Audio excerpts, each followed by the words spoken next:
Welcome to the PR Maven Podcast, a podcast all about growing your network and building your brand through traditional and digital networking techniques. I'm Nancy Marshall, the PR Maven and CEO of Marshall Communications. I've been strengthening brands through PR for over 35 years, and now I'm celebrating the success of executives, influencers, business owners, and entrepreneurs from all around the world, all of whom have cultivated their brands and broadened their networks through traditional and digital networking methods. Each week, I interview one of these interesting and influential individuals and provide an opportunity for you, the PR Maven Nation, to gain insights from their strategies and stories. So stay tuned for this week's episode, and thanks for listening.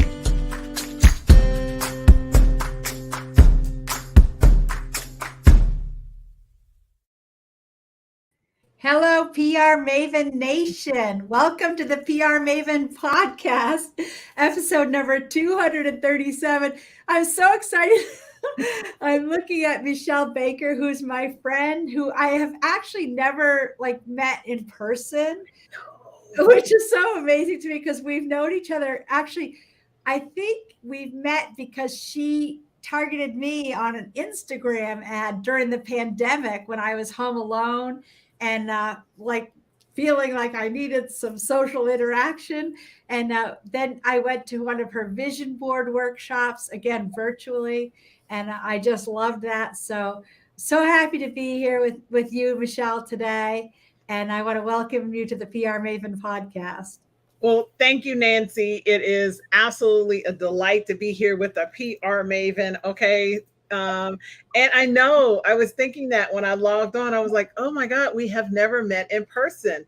And it's just the way our world is in the technology. You can form bonds and they don't have to be in person. So that's pretty incredible that we've known each other as long as we've known each other and formed the bond we have. Exactly. And I remember I introduced you to my friend and client, Lynn Campbell from VIP Tires and Service, and you spoke at her conference, and Yes. You and Lynn met, and I feel like you and Lynn had some magic also. So I was really happy to help make that happen. So exactly. Yes. What a wonderful Women in Auto Care conference. Yes. That's right. Yes.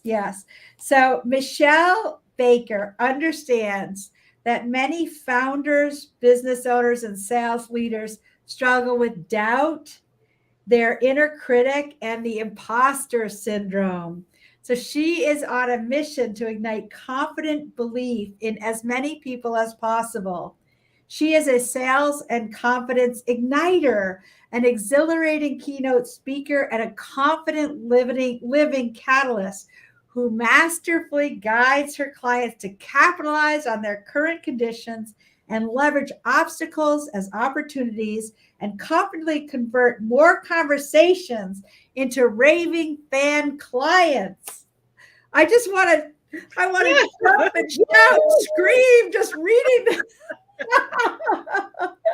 I love all the alliteration in that also. Confidently convert more conversations. So Meshell has phenomenal results, accolades, and awards, and has compiled an incredible track record of raving recommendations with clients over the past 25 plus years since you were 1 year old. Yeah, since I was a wee pup. Yes. A wee one. Yeah, right. I came out of the womb doing PR also. That's why I've been doing it for 30 plus years.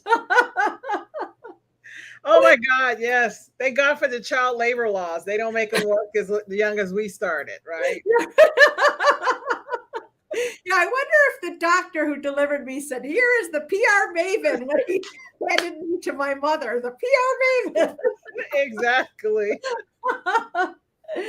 So Meshell, tell us about your career and how you got into it in the first place. Oh my goodness. It is, there's so many winding routes to where I am now as a keynote speaker and chief confidence igniter. I actually did not go to college directly after high school. I was raised in a very urban blue collar area where most of my classmates were incarcerated. They sold drugs. Like I was raised in an area where people did not leave the area, right? Unless they were pretty much in a coffin. So I ended up incarcerated at 20. But fortunately, I had parents who were hard workers.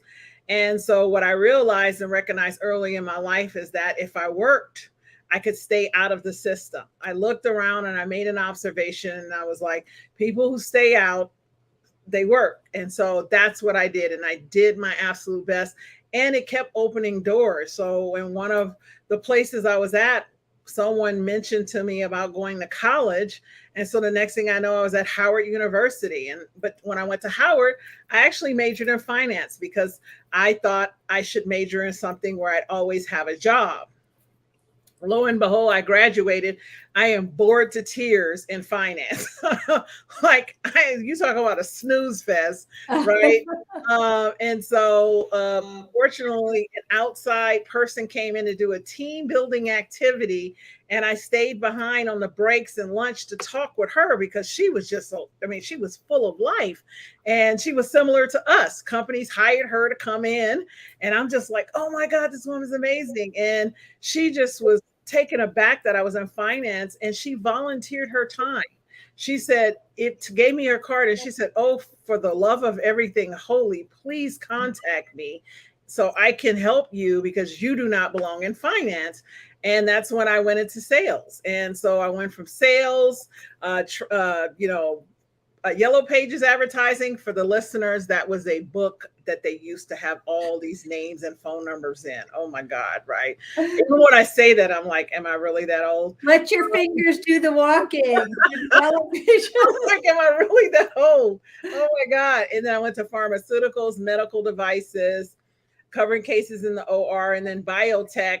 Got my MBA, did a thing as a comptroller because that's what you're supposed to do. And again, went in-house and you could have killed me.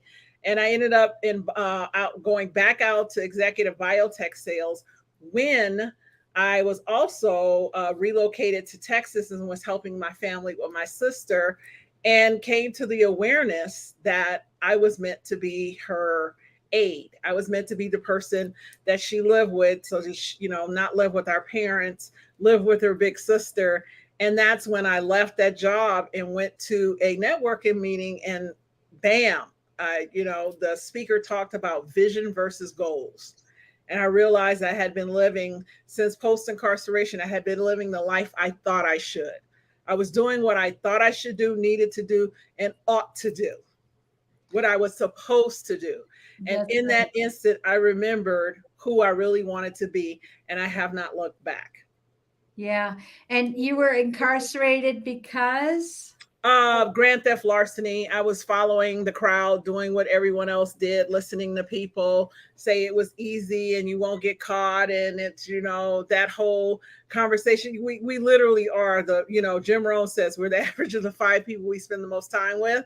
And that was one of those instances where I was spending time with people who were talking about crime. Like, we're talking about how to, use credit cards and do things to get over, and right. And, not even thinking about the consequences of the actions, because there's always consequences.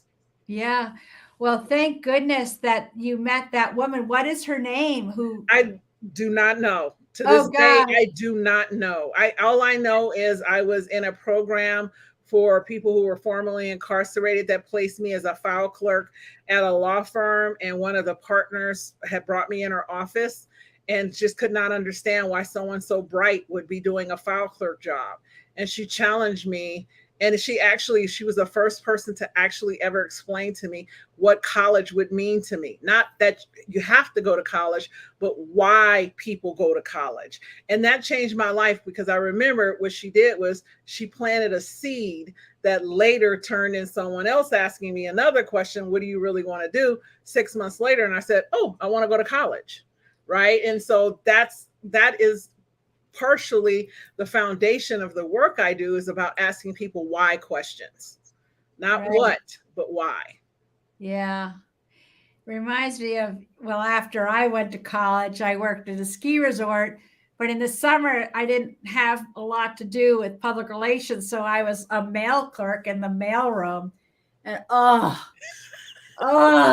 like the highlight of my day was when the UPS man came. And I feel sorry for that UPS guy because I would just be talking. Because I had all these thoughts cooped up in my mind and I needed somebody to share them with. So it has been a roundabout journey for me to land to where I am. And on the quest to, build a business and become an entrepreneur, I lost myself. I got lost in, all of the networking meetings where somebody was giving a 20-minute talk that was supposedly to help me out, but actually was them pitching their product, right? So you get lost in the overwhelm and the deluge of well-meaning people, what you ought to do, what you need to do, what you have to do.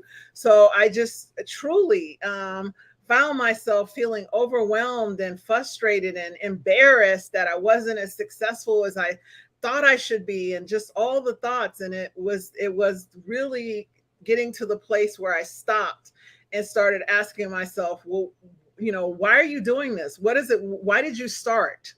Right. And, that Simon Sinek, start with why, right? Why am I doing this? Why did I leave? Because you can go get a corporate job, right? So if you're going to do this, do it with the full understanding that this is meaningful to me. What is the legacy of who I'm becoming? What is the impact that I'm planning to leave? How am I leaving this world better for having hosted Meshell Baker? Yeah.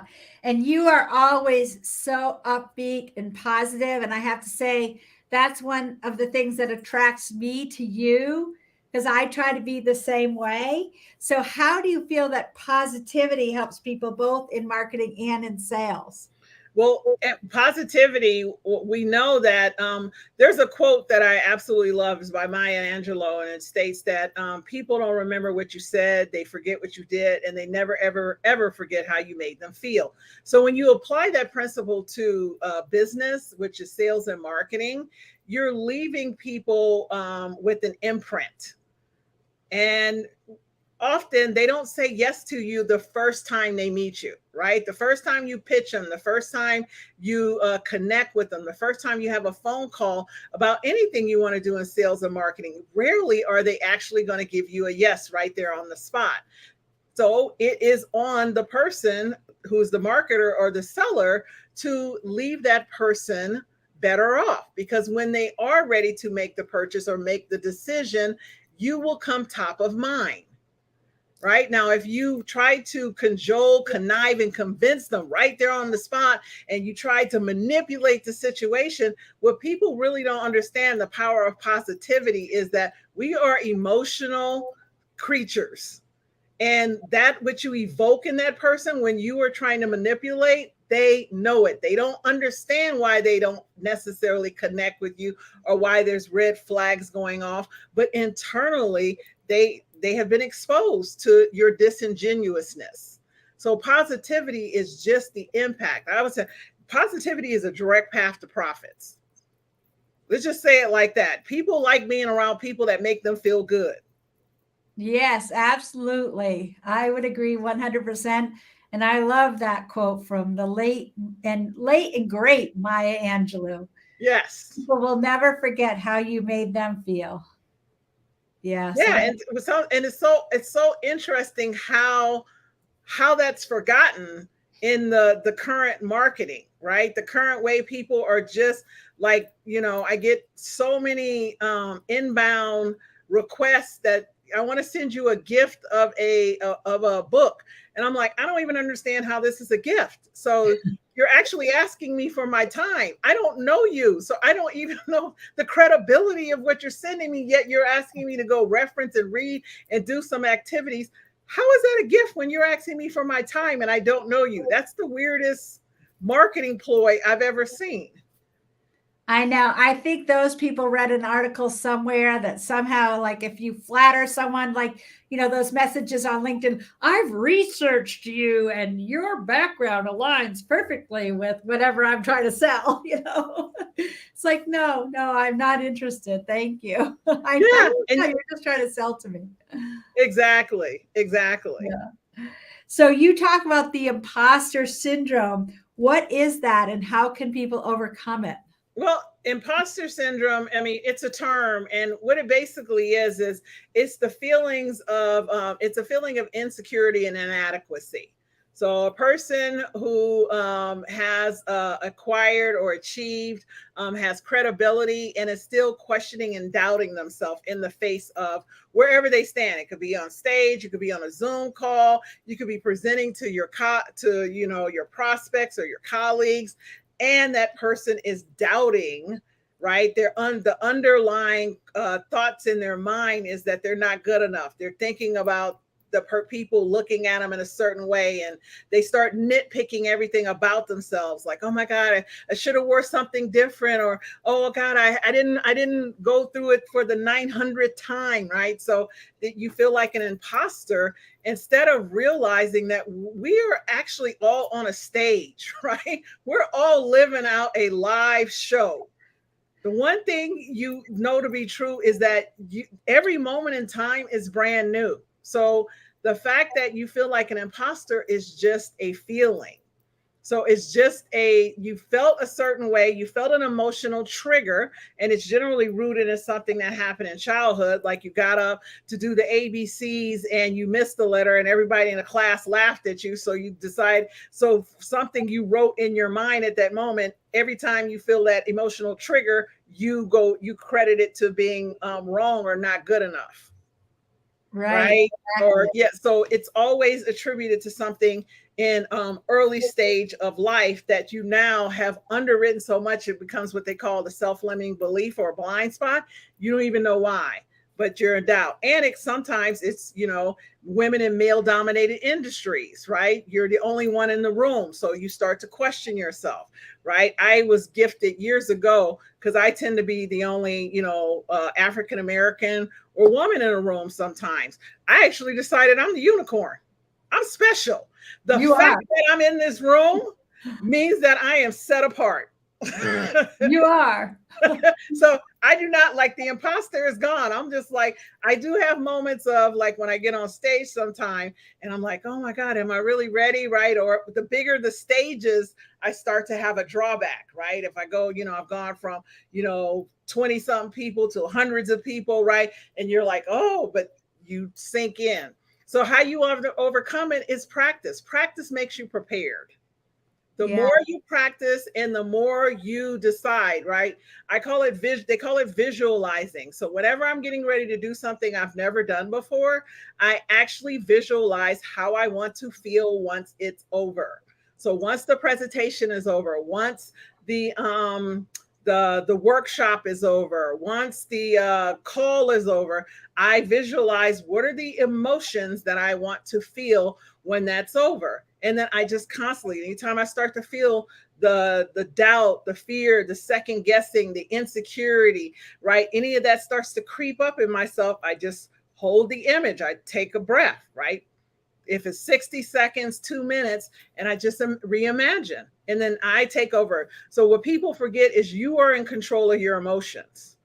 These are things that we don't talk about a lot. No, absolutely. And I like that. How do I want to feel afterwards? Yeah. It's like climbing a mountain. Like when you get to the mountaintop and you look at the view, it's like, wow, this is awesome. And all of that sweating and hard work and pain was worth it. It was worth it. Yeah. Yes.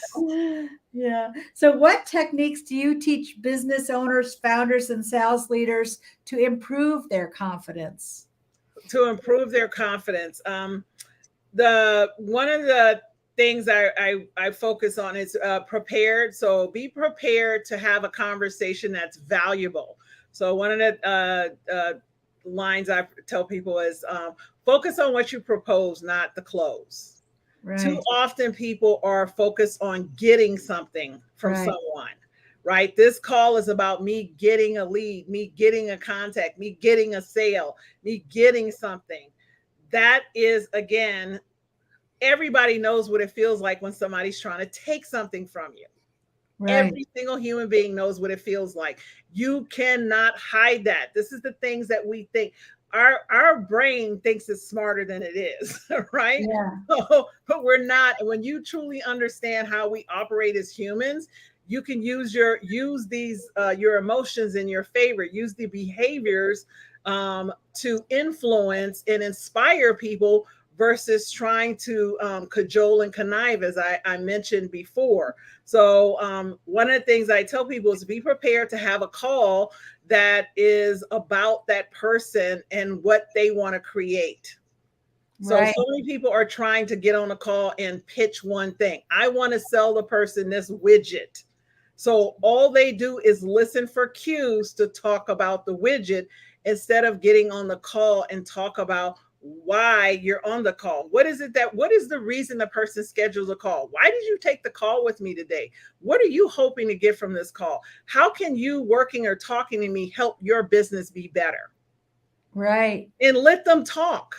Right. They will tell you everything you need to know. And 9 times out of 10, you end up with a better deal when you let them tell you what their situation is, instead of you trying to pitch the widget that you decided was the fit. So, yeah. And something that I've experienced with you firsthand is how you're so adept at helping people create a vision and articulate their vision. Yes. And then you help them manifest their vision. And that's like a gift that you have, Meshell. I mean, it's amazing. Yes. Yes. Yes. I've seen it. I've witnessed it. I've done it. It's like I've witnessed it firsthand. Yes, I have. And that was an outcome of you helping me create a vision board, which I still have on the wall in my bedroom. Yes. And that's what, and it's interesting when you go and look at people like, Richard Branson's or the Oprah or the Sarah Blakely's or even the Simon Sinek's, when you start looking at, Apple and Google and all these companies and, Amazon, they had a vision. They knew that they wanted to make massive amounts of money, and the vision was the impact that they were going to make on a community, the society, the world, the client base, that they had a vision of the impact, what they were going to deliver, and how their delivery was going to be differentiated and something that their clients truly appreciated and needed. Yeah. Yeah. So that's a deeper conversation than just, let me get this widget into your hands so I can get this sale. Yeah, that's awesome. Well, Meshell, we're going to take a short break. I want to remind everybody, if you go to prmavens.com/giveaway, we will send you one of our things to do today pads where you can write down all the things that you have to do so you can put them out of your mind. And Meshell, I think you might be getting one of these in the mail. So you have to, because I know you have a lot of things to do. Always. We'll be back after hearing from our friends at Sprague & Curtis. Sprague & Curtis is a locally owned real estate company. We're primarily focused in Central Maine. I got excited about Nancy's book because she's so well known in the area for her marketing and branding techniques, and we're always looking to expand and learn and grow. And so a lot of us here at the office decided that we wanted to read her book and learn some new techniques. It benefits Sprague & Curtis to have a large brand and audience because there can often be multiple years between transactions with clients. So it's important to network with them and stay in touch with them in those in-between periods. And this book really helped us learn some techniques and methods to continue to do that. We organized a small book group with Nancy's book with brokers in our office this winter to share information and remind ourselves how important it is to always be working on our network and continually reaching out to our customers. Platforms like social media are important in expanding your business, but equally as important are handwritten notes, cards, letters. She inspired me to send her a note of appreciation, just thanking her for the book and her insight. In reading Nancy's book, I was excited to look to continue to grow our brand and our audience. I think she does a great job of motivating us. Nancy's book really helped me learn a few things in marketing and branding and how important it is to stay on top of reaching out to clients periodically, staying top of mind, providing useful information, and really telling our story as a company.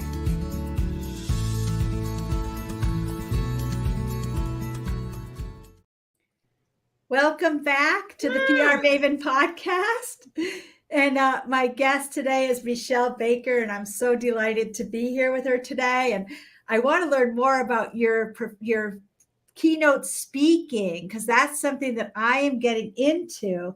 And I want to know where you've spoken and where you'll be going in the coming months. Oh, wow. So let's see. This year, we talked about Women in Auto Care Conference, which was absolutely delightful in Palm Springs. I actually did the closing keynote for United Parcel Service for their sales and marketing leadership. That was in February, and that's international Fortune 500 company, which was also a pinnacle for me because that was my first real job post incarceration, was loading trucks for UPS. So it was really like a dream come true. I also did some work with some nonprofits, one of them, Any Baby Can, which was in Austin, Texas. So I went from doing their leadership to doing the entire company.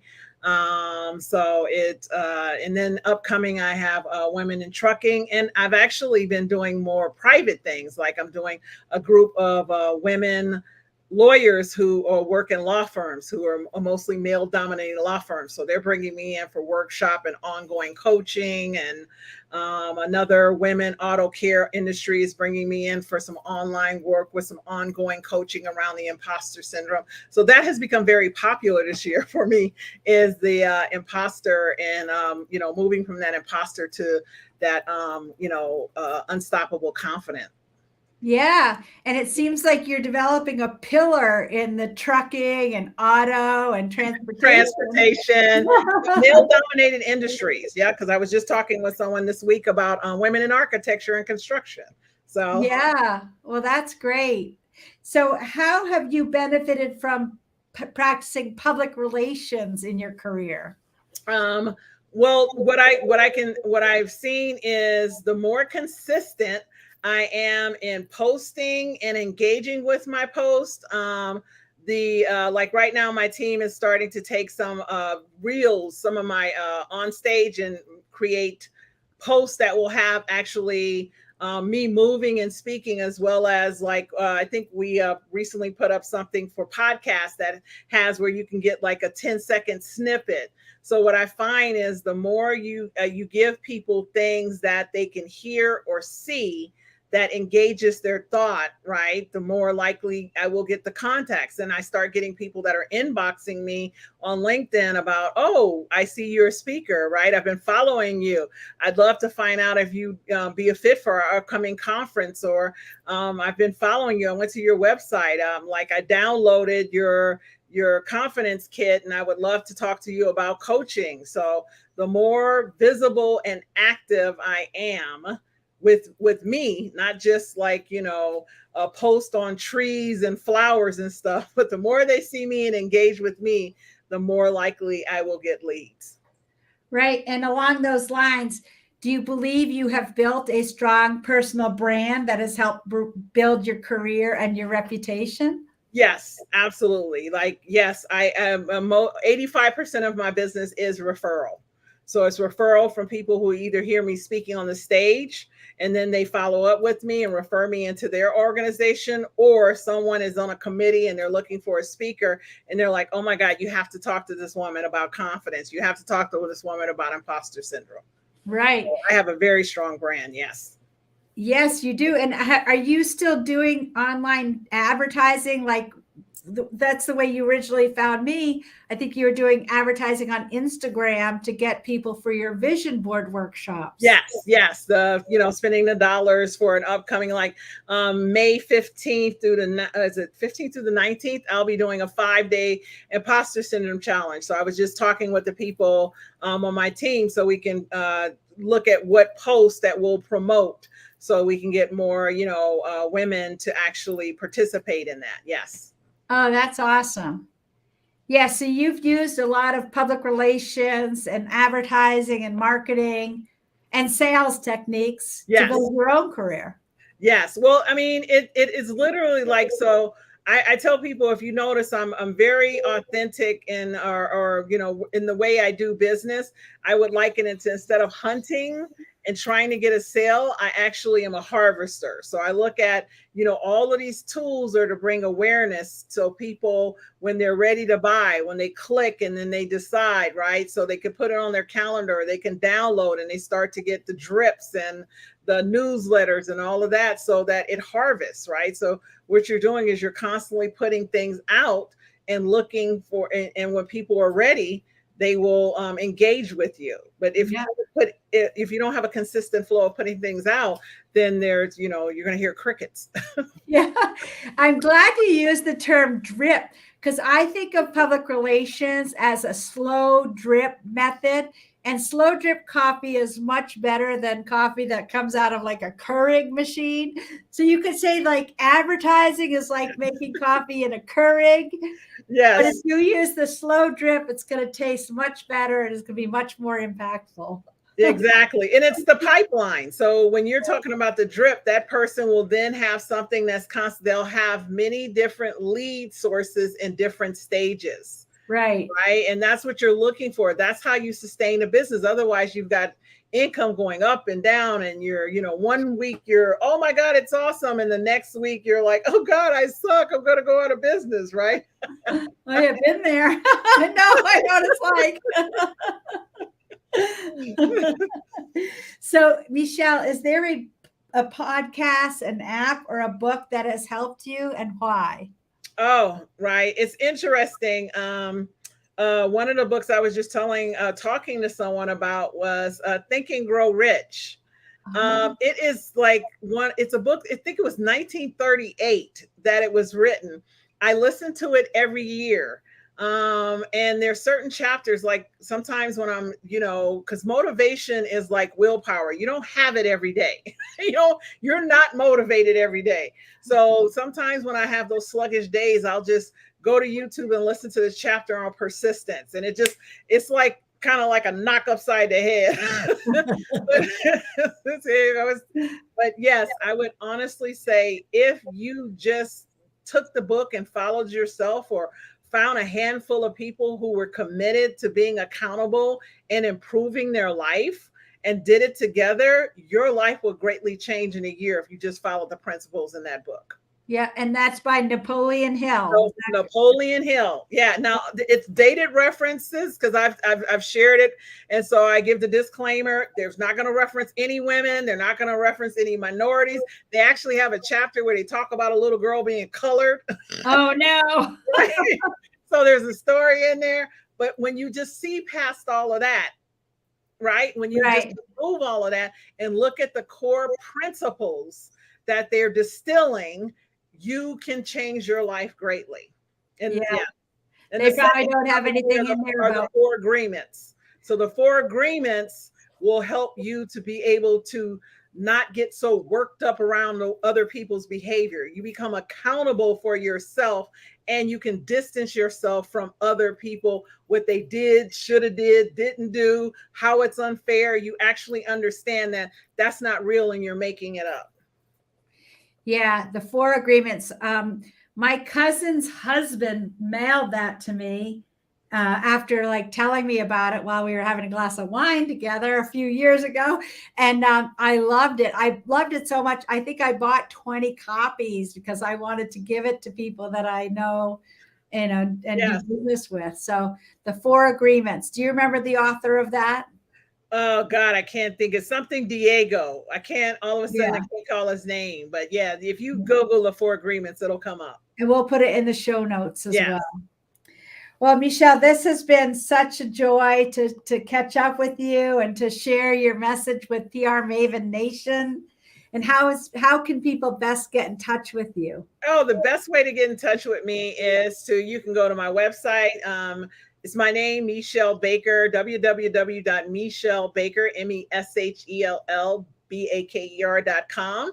And you will be able to, there's a link there where you can send me an email or just email me at hello@meshellbaker.com. And myself or someone on my team will get back in touch with you immediately. And it would be an honor and a delight to connect with you for whatever. If you're looking for, individual opportunities to connect with me, or you have a team or an upcoming conference or event, I would love to have that conversation and see if it's a fit. That's great. Well, thank you, Meshell. It's been such a joy to talk to you as always. Well, thank you, Nancy. This has been so fun. I look forward to staying in touch. I know. I think the universe better be prepared for when we actually meet in person, because there's going to be an explosion. I know, an explosion. I know. I know. Wherever we are, everybody in the space is going to be turning around trying to figure out why they are so loud. Watch out, universe. Exactly. Well, thanks, Meshell, and I hope everybody at PR Maven Nation has a great day.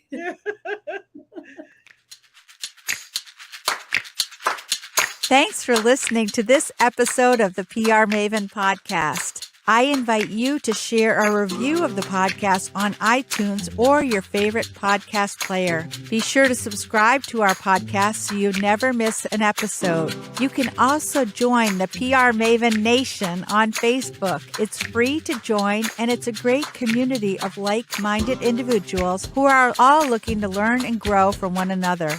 If you use an Alexa device, use your Alexa app to search the Skills and Games section to find and enable the PR Maven Podcast Flash Briefing.